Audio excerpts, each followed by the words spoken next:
તો આ વખતના ચોમાસા અંગે અંબાલાલની મોટી આગાહી છે અને સાથે જ હાલ પડતા વરસાદ અંગે પણ અંબાલાલે મત વ્યક્ત કર્યો છે।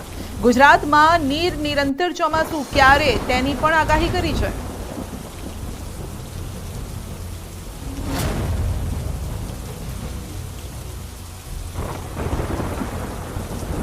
આ ચોમાસામાં બ્રેક આવી શકવાની શક્યતા રહે છે, કારણ કે ચોમાસું તો ભિન્ન ભિન્ન ભાગોમાં છે। દક્ષિણ ગુજરાતના ભાગો, દક્ષિણ સૌરાષ્ટ્રના ભાગો, સૌરાષ્ટ્રના અન્ય ભાગો, ઉત્તર ગુજરાતના ભાગો, પંચમહાલના ભાગો, મધ્ય ગુજરાતના ભાગોમાં વરસાદ થશે। પણ આ વરસાદ જે છે એ કોઈ ઠેકાણે સાટા છૂટી, કોઈ ઠેકાણે હળવો, તો કોઈ ઠેકાણે મધ્યમ વરસાદ થશે અને પવનની ગતિ સાથે કોઈ ઠેકાણે 1 ઇંચ 2 ઇંચ કે તેથી વધુ પણ વરસાદ થઈ શકે। 21-22 જૂન પછી જે નિરંતર ચોમાસું આવશે તેમાં ગરમી ઘટશે, કારણ કે અત્યારે સૂર્યની ક્રાંતિ 23મી જૂન સુધી ભારે પડતી હોય છે અને સૂર્યની ક્રાંતિ ભારે હોવાના કારણે ગરમી પડતી હોય છે અને આ ગરમી જરૂરી પણ છે। એટલે હવે ચોમાસું જે છે એ રીમઝીમ કરતું તારીખ 17 થી 20 મુંબઈ મહારાષ્ટ્રના ભાગોમાં, તારીખ 21-22 ગુજરાતના ભાગોમાં આવશે અને આ ચોમાસું નિરંતર સારું હશે। જુલાઈ ઓગસ્ટમાં પણ સારું ચોમાસું આવશે અને લા નિનોની અસર ધીરે ધીરે થવાની શક્યતા છે। એટલે સપ્ટેમ્બર માસમાં લા નિનોની અસર થાય એટલે પૂર્વ પેસિફિક મહાસાગરમાં જળવાયુ ઠંડુ રહે, જેનું ગણતરી છે એ પ્રમાણે, અને જેના કારણે ઉત્તર ઓસ્ટ્રેલિયામાંથી ત્યાંના પવનો આવે અને ટ્રેડ પવનો વેપાર હોય અને ઉત્તર ઓસ્ટ્રેલિયામાંથી શ્રીલંકાના ભાગમાં થઈ, ભૂભાગમાં થઈ, બંગાળ ઉપસાગરમાં થઈ ભારતમાં આવે। આ સ્થિતિ સારી રહે એટલે પાછોતર વરસાદ પણ સારો થવાની શક્યતા છે। ઓક્ટોબર માસ સુધી વરસાદ સારો રહેશે। તો આવતીકાલે નવા 5 ધારાસભ્યો લેશે શપથ। પેટા ચૂંટણીમાં જીતેલા ધારાસભ્ય કાલે લેશે શપથ। વિધાનસભામાં ભાજપનું સંખ્યાબળ 161 થશે। નવા એમએલએ શપથ લેતા વિધાનસભાનું સંખ્યાબળ 180 થશે। વિધાનસભા અધ્યક્ષ શંકરભાઈ ચૌધરી લેવડાવશે શપથ। પોરબંદરથી અર્જુન મોઢવાડિયા, બીજાપુરથી સીજે ચાવડા, વાઘોડિયાથી ધર્મેન્દ્રસિંહ વાઘેલા, ખંભાતથી ચિરાગ પટેલ અને માણાવદરથી અરવિંદ લાડાણી ધારાસભ્ય પદે ચૂંટાયા છે।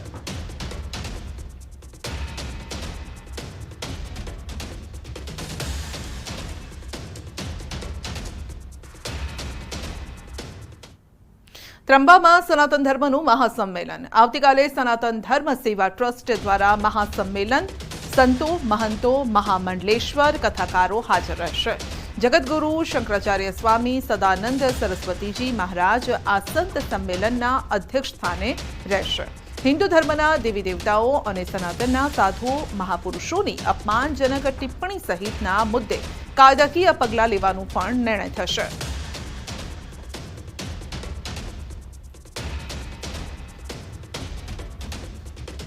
અમદાવાદમાં મેડિકલ અને ડેન્ટલ પ્રવેશ માટે વિવાદમાં રહેલી નીટ મામલે વિરોધ થયો છે। ગુજરાત યુનિવર્સિટી પાસે એનએસયુઆઈના કાર્યકરોના દેખાવ। નીટની પરીક્ષા અને પરિણામમાં ગોટાળા થયાનો આરોપ લગાવ્યો છે। પોલીસે દેખાવકારોની અટકાયત પણ કરી છે।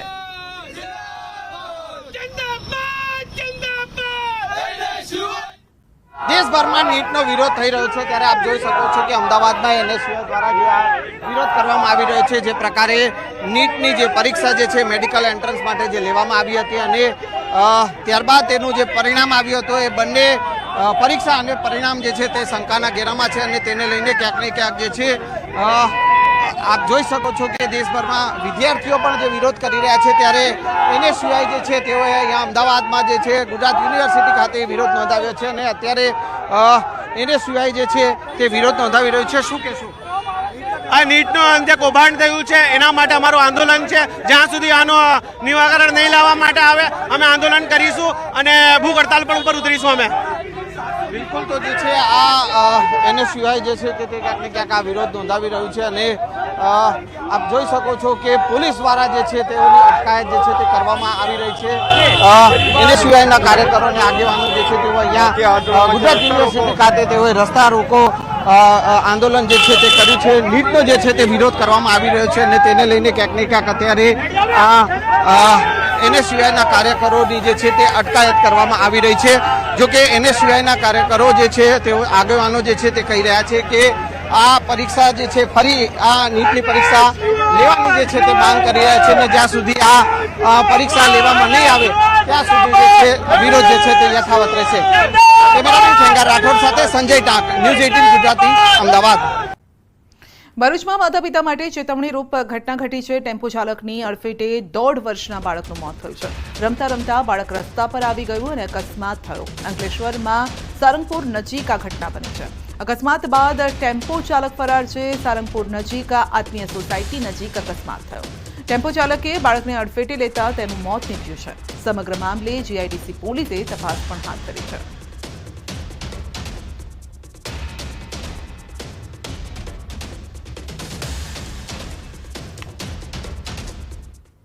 સુરેન્દ્રનગર પાલિકામાં સ્થાનિકોના દેખાવ, મહિલાઓએ થાળી વગાડી હલ્લાબોલ કર્યો છે અને પ્રાથમિક સુવિધા મામલે તંત્રને જગાડવાનો પ્રયાસ કર્યો છે. પીવાના પાણી, ગટરની વ્યવસ્થા ન મળતા રજૂઆત કરાઈ છે. ગટર, પાણી સહિતની પ્રાથમિક સુવિધાઓ ન મળતા વોર્ડ નંબર 1 અને 6 ના રહીશોએ પાલિકા કચેરી ખાતે દેખાવ કર્યા છે. શહેરના સુડવેલ સોસાયટી, બજરંગ સોસાયટી તેમજ વોર્ડ નંબર 1 ના જંકશન વિસ્તારના સ્થાનિક લોકોને આ દેખાવ કર્યા છે. સ્થાનિક લોકોએ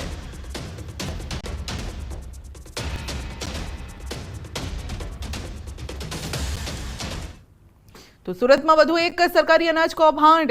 ભાજપના કોર્પોરેટરે અનાજ કૌભાંડનો પર્દાફાશ કર્યો.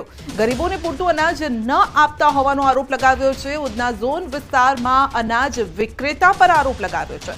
25 કિલો અનાજના બદલે 15 કિલો આપતા હોવાનો આરોપ લગાવ્યો છે. કોર્પોરેટર શૈલેષ ત્રિપાઠીએ અનાજ કૌભાંડ અંગે મુખ્યમંત્રી અને પીએમને રજૂઆત પણ કરી છે અને આ સાથે જ સુરત જિલ્લા કલેક્ટર અને પુરવઠા વિભાગને પણ રજૂઆત કરાઈ છે.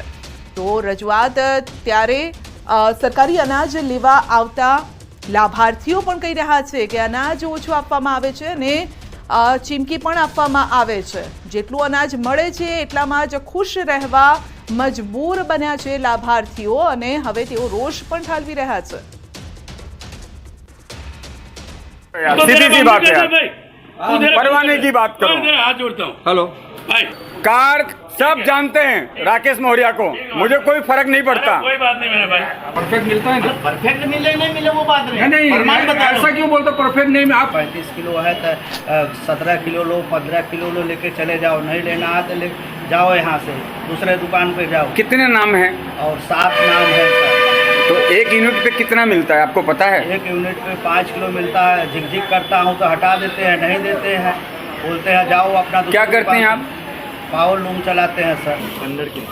15 किलो हूँ से भाई 5 કિલો શું છે ચોખા. ચોખા 7 જણામાં 5 જ કિલો ચોખા આપ્યા અને ઘઉં કેટલા આપ્યા 7 જણામાં 12 જ કિલો એટલે કુલ કેટલા થયા 17 કિલો 16 किलो. तो आप बोले नहीं उसको 16 किलो क्यों दिए भाई. बोला उसमें नहीं आता है, उतना ही आता है. लेकिन बहुत पूछे थे लेकिन कुछ कहा भाई आप जाओ आपसे तो बोलो बस इतना ही आता है तुम्हारा ऐसा वैसा इतना ही आता है. तो आप कोई बात नहीं.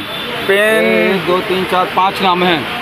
अच्छा कितना दिया है 13 किलो दिया. कितना दिया 8 किलो. 8 किलो क्या दिया. खाली गेहूँ दिया, चावल नहीं दिया. 8 किलो मतलब 15 किलो में सीधा आपको 8 किलो मिलता है. आधा राशन मिलता है. आधा. तो अभी आप कभी आप सवाल नहीं पूछते दुकान वाले से. तो वो चावल और गेहूँ देते हैं ना, तो मैं तो खाली बोला खाली गेहूँ दे दो. ગરીબી રેખા હેઠળ જીવતા લોકો, શ્રમજીવી પરિવારોને સરકાર દ્વારા અનાજ આપવામાં આવે છે. અનાજનો જથ્થો ઓછો આપવાની બુમરાડ જોવા મળી છે. દ્રશ્યમ બતાવવાનો પ્રયાસ કરીશ કે પાંડેસરા બમરોલી વિસ્તારની અંદર જે પંડિત દીનદયાળ ઉપાધ્યાય ગ્રાહક ભંડાર દ્વારા જે અનાજ આપવામાં આવે છે રેશન કાર્ડ ઉપર, એ રેશન કાર્ડ પર અનાજનો જથ્થો ઓછો આપવાની એક બુમરાંગ સાંભળવા મળી છે. 7 જ કિલો મળે. 7 કિલો અનાજ મિલ જાય. બીજા પણ એક લાભાર્થી તેની સાથે વાત કરીશું. જી બેન, તમારું નામ, કેટલું અનાજ મળવું જોઈતું હતું અને કેટલું મળે છે, દુકાનદાર શું કહે છે. 5 किलो मिलता है ना, सरकार क्या बोलता है एक जन को 5 किलो मिलेगा ना, वो कहीं कम देता है. हाँ, वो लेने जाता है तो सीधा बोलता है ऊपर से आया नहीं. बोलता मालिक को नहीं देखे हैं, वो दुकानदार जो बैठता है वही राशन देता है. मालिक को हम देखे नहीं. रामा रेड्डी, क्या नाम है उसका, दिनेश रेड्डी नाम है. वो क्या बोल रहा है, कुछ धमकी दे रहा है, ऐसा भी सुन रहे हैं। जहाँ जाना आपको जा सकती हैं, हमारा जितना देना है मैं उतना ही दूंगा। अगर बोलो तो राशन बंद हो जाएगा, लेकिन राशन आपको ज्यादा नहीं मिलेगा। चावल भी देते हैं ना।